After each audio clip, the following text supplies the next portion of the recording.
name is Sarah and today we're talking about how I rate books. So if you've been watching my reviews and my wrap-ups for a little while, you know that I give every book I read a rating of somewhere between 1 and 5 stars.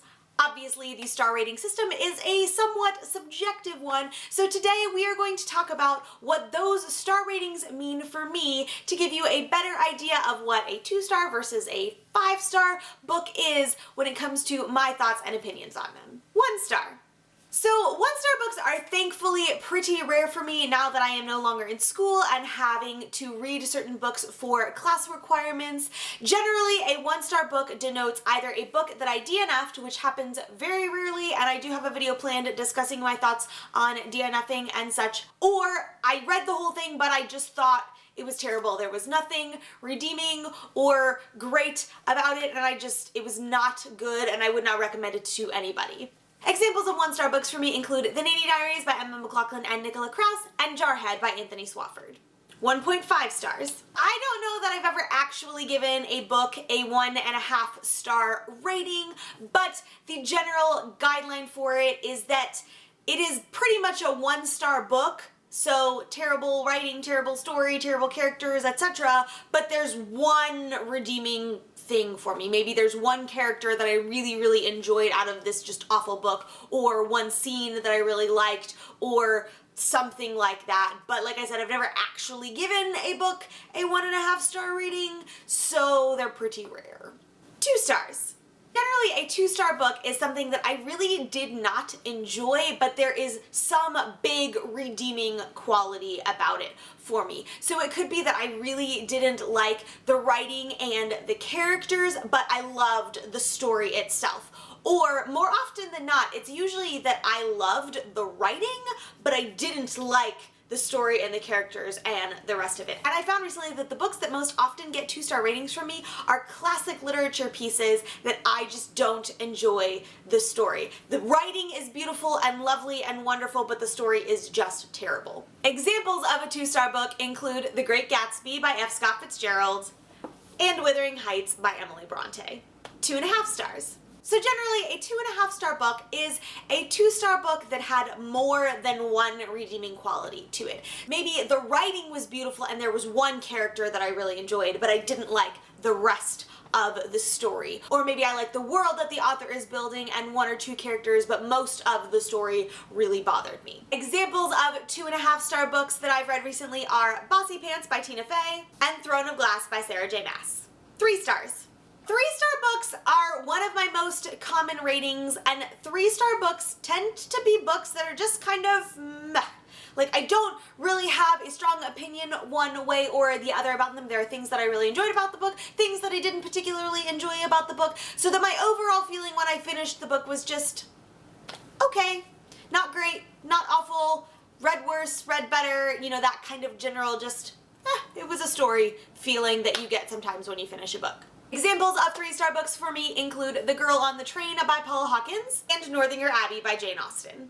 3.5 stars. 3.5 star books are books that overall I particularly enjoyed the story, but I had a couple of really big issues with it. So on the whole, I was enjoying the story, but maybe there was a character I really disliked, or a theme that was brought forth that I just could not get behind, or maybe the style of the writing was really difficult for me to grasp or enjoy, those kinds of things. And generally what will make it a 3.5 star book as opposed to a 4-star book is if that thing that I have an issue with is enough to pull me out of the story. An example of a 3.5 star book for me is The Sleepwalker's Guide to Dancing by Mira Jacob. 4 stars. So 4 stars is probably my most common rating over the last couple of years, and I primarily attribute that to the fact that I am learning more and more the kinds of stories that I actually enjoy. As a result, I am reading more stories that I want to give higher star ratings to. 4-star books for me are ones where I just really enjoyed the story. I overall enjoyed the characters, the writing was pretty solid, I liked the plot,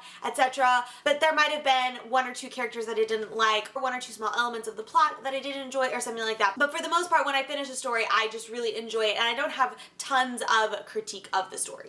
Examples of 4-star books for me include Cinder by Marissa Meyer and Fangirl by Rainbow Rowell.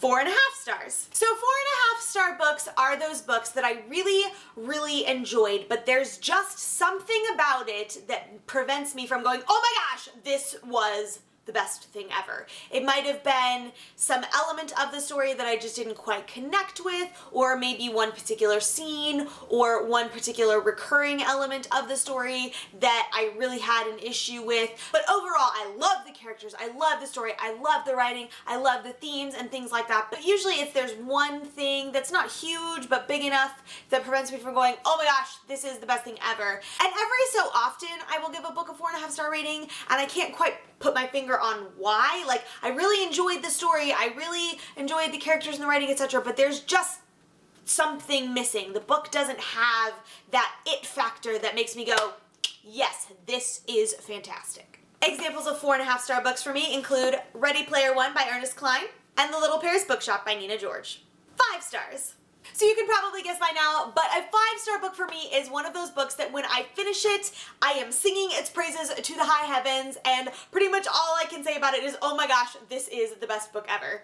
Obviously that's a bit of hyperbole because not every book is the best book ever. Anything that I will denote as a favorite is a 5-star book for me. I just love everything about it. The writing, the characters, the story, just it's all so completely wonderful and just makes my heart happy every single time I think about that book. One thing that I've changed about my ratings and my reading over the last couple of years that sort of can denote that difference between a 4, 4.5, or a 5-star book is I do believe there needs to be a certain quality to the writing for a book to be given 5 stars. So a lot of times there will be a book that I really, really loved a lot of things about it, and there isn't really any major criticism that I will give the book, but I give it a 4 or a 4.5 star rating because I just don't think that the actual overall quality of the writing is to the standard that a 5-star book deserves. The one thing that can shift these ratings one direction or another is the emotional hangover recovery time index. This is a phrase that was coined by my wonderful friend Sweeney, and it is basically when a book gives you so much of an emotional hangover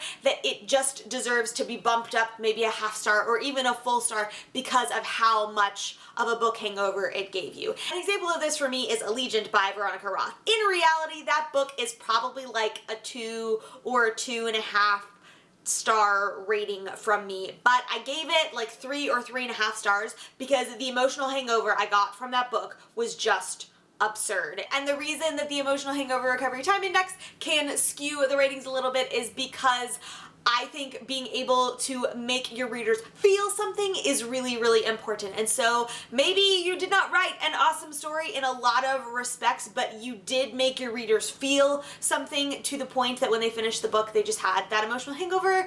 You deserve maybe a 1/2 star, sometimes even a full star bump up in the ratings for that, from my perspective. Well, there you have it, friends. That is how I rate books. I would love to hear in the comments how you do your book ratings, whether you use the 5-star system, and within that 5-star system, if you use 1/2 stars or if you only use whole stars, and how your rating system compares to mine.